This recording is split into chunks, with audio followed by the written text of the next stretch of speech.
दोस्तों, जैसा कि आप जानते हैं कल चंद्र ग्रहण लगने वाला है। दोस्तों, ग्रहण को लेकर के हमारे मन में बहुत सारे सवालात होते हैं। ग्रहण कब लगता है, क्यों लगता है, कैसे लगता है। दोस्तों, आज की क्लास में हम चंद्र ग्रहण के बारे में पूरा डिटेल आपसे शेयर करेंगे। दोस्तों, ग्रहण का अपना एक धार्मिक महत्व भी होता है और वैज्ञानिक महत्व भी होता है, लेकिन आज की क्लास में हम वैज्ञानिक तौर पर चंद्र ग्रहण का पड़ताल करेंगे कि चंद्र ग्रहण कब लगता है, क्यों लगता है, कैसे लगता है। आज इन सारे प्रश्नों का जवाब आपको हम देंगे। दोस्तों, सबसे पहले हम जानते हैं कि चंद्र ग्रहण लगता क्यों है, कारण क्या है इसके पीछे। दरअसल पृथ्वी सूर्य का चक्कर लगाती है, तो आप जानते ही हैं, और चंद्रमा पृथ्वी का चक्कर लगाता है। अच्छा, एक चीज और जानते होंगे आप, चंद्रमा क्या है, पृथ्वी का उपग्रह है, और सूर्य क्या है, तारा है, पृथ्वी क्या है, ग्रह है। ठीक है, तो पृथ्वी सूर्य का चक्कर लगाती है और चंद्रमा पृथ्वी का चक्कर लगाता है। तो ये दोनों जो आपस में चक्कर लगा रहे हैं, इस कड़ी में एक क्षण ऐसा आता है जब पृथ्वी चंद्रमा और सूर्य के बीच में आ जाती है। जैसा कि यहाँ चित्र में आप देख पा रहे हैं, पृथ्वी जो है सूर्य और चंद्रमा के बीच में आ गई है। तीनों के एक सीध में होने के कारण चंद्रमा तक सूर्य की रोशनी नहीं पहुंच पाती है, और इस स्थिति को क्या कहते हैं, चंद्र ग्रहण कहते हैं। दोस्तों, एक चीज़ यहाँ पे और जान लीजिए, चंद्रमा खुद से प्रकाशित नहीं होता है। चंद्रमा का जो प्रकाश है उसका खुद का प्रकाश नहीं है। ठीक है, तो प्रकाशित कैसे होता है। दोस्तों, चंद्रमा की मिट्टी में एक गुण होता है प्रकाश को अवशोषित करना। तो चंद्रमा सूर्य के प्रकाश को अवशोषित करके अंधेरा होने पर चमकता है। ठीक है दोस्तों, ठीक, तो इसलिए सूर्य की रोशनी चंद्रमा पर जब नहीं पड़ पाती है, पृथ्वी की छाया पड़ती है, तो चंद्रमा हमको दिखाई नहीं पड़ता है। चलिए इस चीज को थोड़ा सा ज्योमेट्रिकली समझ लेते हैं, ज्यामिति के आधार पर समझ लेते हैं। अब देखिए, यहाँ पर ये आपका सूर्य है, ये पृथ्वी है, और ये चंद्रमा है। अब यहाँ पे अगर ध्यान दीजिए आप, तो सूर्य की किरणें पृथ्वी तक ऐसे तिरछे आ रही हैं। ठीक है, तो क्या जब तिरछे आएंगे तो क्या होगा, पृथ्वी की छाया बन जाएगी। ठीक है, मतलब पृथ्वी सूर्य की रोशनी को, मतलब चंद्रमा क्या है, पृथ्वी से छोटा है, और पृथ्वी क्या है, सूर्य से छोटी है। ठीक है, तो चंद्रमा पृथ्वी अपने आकार के बराबर सूर्य के प्रकाश को रोक देती है। नतीजा ये निकलता है कि चंद्रमा पर पृथ्वी की क्या पड़ने लगती है, छाया पड़ने लगती है, और चंद्रमा हमारे लिए इनविजुअल हो जाता है, दिखाई नहीं पड़ता है कुछ क्षणों के लिए, कुछ मिनटों के लिए, जैसा ग्रहण हो। ठीक है दोस्तों, तो मेरे ख्याल से आपको ये बात समझ में आ गई होगी कि चंद्र ग्रहण क्यों होता है। जब सूर्य और पृथ्वी और चंद्रमा, ठीक है, मतलब सूर्य और चंद्रमा के बीच में जब पृथ्वी आ जाती है और तीनों एक सीध में हो जाते हैं, तो पृथ्वी की छाया चंद्रमा पर पड़ती है, जिसका नतीजा निकलता है कि चंद्रमा हमको दिखता नहीं है। इसको क्या कहते हैं, इसी को चंद्र ग्रहण कहा जाता है। चलिए अब अगला क्वेश्चन देखते हैं, बहुत महत्वपूर्ण क्वेश्चन है। अक्सर जो है ये दिमाग में हमारे आता है कि चंद्र ग्रहण कब और क्यों लगता है, या एक सवाल ये भी पैदा होता है कि चंद्र ग्रहण पूर्णिमा को ही क्यों लगता है।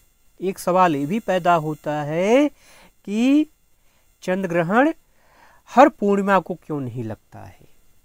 हाँ दोस्तों, सवाल तो बहुत सारे हैं है ना। तो आज इन सारे प्रश्नों का जवाब मैं आपको दूंगा, लेकिन अगर आप चैनल पर मेरे नए हैं, आप चैनल पर मेरे पर पहली बार आए हैं, वीडियो को पहली बार देख रहे हैं, तो प्लीज़ चैनल को सब्सक्राइब कर लीजिए, क्योंकि ऐसे ही महत्वपूर्ण इंपॉर्टेंट वीडियो मैं डेली आपके लिए अपलोड करता हूँ। खोज करके तथ्यों को आपके सामने लाने का प्रयास करता हूँ। अगर आप सहयोग नहीं करेंगे तो चैनल कैसे चलेगा, इसलिए चैनल को सब्सक्राइब करिए और जितना हो सके वीडियो को शेयर करिए, जिससे और लोगों को जानकारी मिल सके। चलिए आइए हम मुद्दे की बात करते हैं। ठीक है, कि चंद्र ग्रहण पूर्णिमा के दिन ही क्यों लगता है और हर पूर्णिमा को चंद्र ग्रहण क्यों नहीं लगता।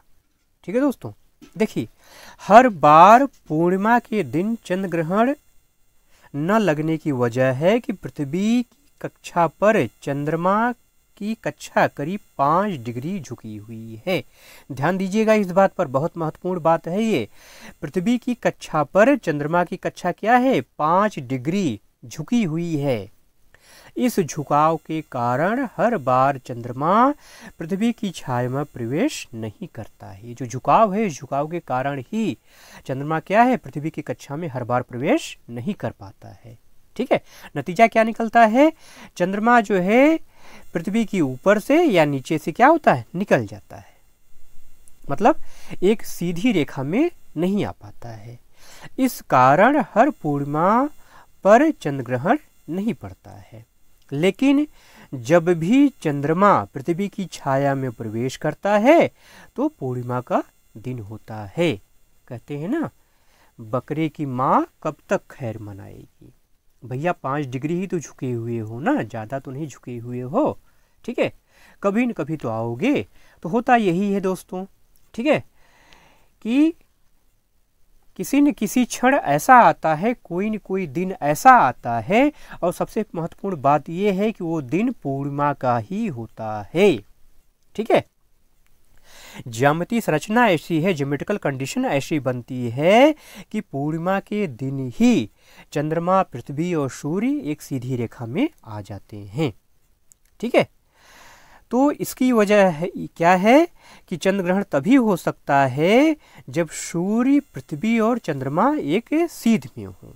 ठीक है, ये ऊपर हम चर्चा कर चुके हैं कि सूर्य, पृथ्वी और चंद्रमा जब तक एक सीध में नहीं होंगे, ठीक है, तब तक चंद्र ग्रहण नहीं होंगे। तो ये ज्यामितीय जो प्रतिबंध है, इसी ज्यामितीय प्रतिबंध के कारण पूर्णिमा के दिन ही चंद्र ग्रहण संभव है, और चंद्र ग्रहण हमेशा पूर्णिमा के दिन ही लगता है। ठीक है दोस्तों, चलिए अब हम आगे चलते हैं। ठीक, आप ऊपर फिगर देख ही चुके हैं, वही फिगर यहाँ लगा हुआ है। ठीक है, ये फुल मून का फिगर आप देख रहे हैं, फुल मून का फिगर है, और यहाँ पे आप देख रहे हैं ये सूर्य है, ये पृथ्वी है और ये चंद्रमा है। तीनों क्या हैं, एक सीध में हैं, तीनों एक सीध में हैं। जब तक सीध में नहीं आएंगे, ठीक है, तब तक चंद्र ग्रहण नहीं होगा। चलिए आज का अंतिम प्रश्न देखते हैं। ये भी महत्वपूर्ण क्वेश्चन है कि चंद्र ग्रहण कितनी प्रकार की होती हैं। ठीक है, लगे हाथ ये भी जान लेते हैं कि चंद्र ग्रहण कितने प्रकार का होता है। चंद्र ग्रहण 3 प्रकार का होता है। पहला होता है पूर्ण चंद्र ग्रहण, मतलब टोटल लूनर इक्लिप्स। आइए इसके बारे में जानते हैं। जब सूर्य और चंद्रमा के बीच पृथ्वी आ जाती है और ये तीनों क्या हो जाएं, एक सीधी लाइन में आ जाएं, ठीक है, तब चंद्रमा पर पृथ्वी की छाया पड़ती है। ठीक है, छाया तो आंशिक में भी पड़ती है, ठीक है, लेकिन जब तीनों सीध में आ जाते हैं तो पृथ्वी की पूरी छाया चंद्रमा पर पड़ती है। चंद्रमा बिल्कुल हमको दिखाई नहीं पड़ता है, तो इसको हम क्या बोलते हैं, पूर्ण चंद्र ग्रहण कहते हैं।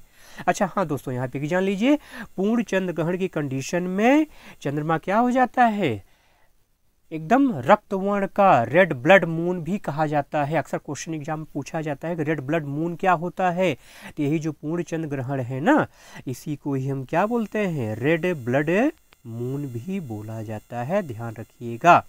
ठीक है, रेड ब्लड मून भी कहा जाता है पूर्ण चंद्र ग्रहण को। ठीक है दोस्तों, चलिए अगला जानते हैं कि आंशिक चंद्र ग्रहण क्या होता है।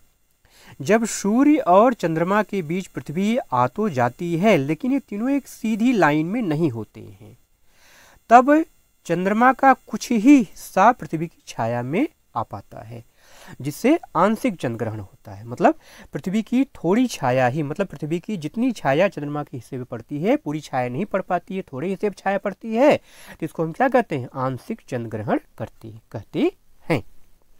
अब हम लास्ट बात कर लेते हैं मांद चंद्र ग्रहण की। ठीक है, इस ग्रहण में सूर्य और चंद्रमा के बीच पृथ्वी आती तो है, लेकिन तीनों ग्रह एक सीधी लाइन में नहीं होते हैं। ठीक है, और चंद्रमा पर पृथ्वी की एक बहुत हल्की छाया पड़ती है।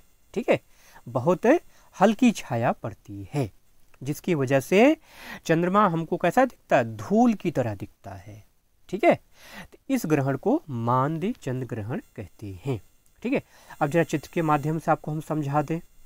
देखिए, ये जो फिगर आप देख रहे हैं ये पूर्ण चंद्र ग्रहण का फिगर है। ऊपर मैंने चर्चा किया था, इसको हम क्या बोलते हैं, रेड ब्लड मून भी बोला जाता है। ध्यान रखिएगा, बहुत महत्वपूर्ण क्वेश्चन है, रेड ब्लड मून भी कहा जाता है। नीचे का फिगर आप देख रहे हैं, ये क्या है, आंशिक चंद्र ग्रहण है। आधा चंद्रमा हमको दिख रहा है, आधा काला दिख रहा है। ठीक है, तो आंशिक चंद्र ग्रहण है। और थर्ड फिगर अगर आप देखिए जो है, तो ये मांद चंद्र ग्रहण है। इसमें चंद्रमा का ये जो बाहरी सतह है ना, ये बाहरी सतह अगर ध्यान से देखेंगे तो हल्का हल्का काला दिखेगा, हल्का हल्का धुंधला दिखेगा।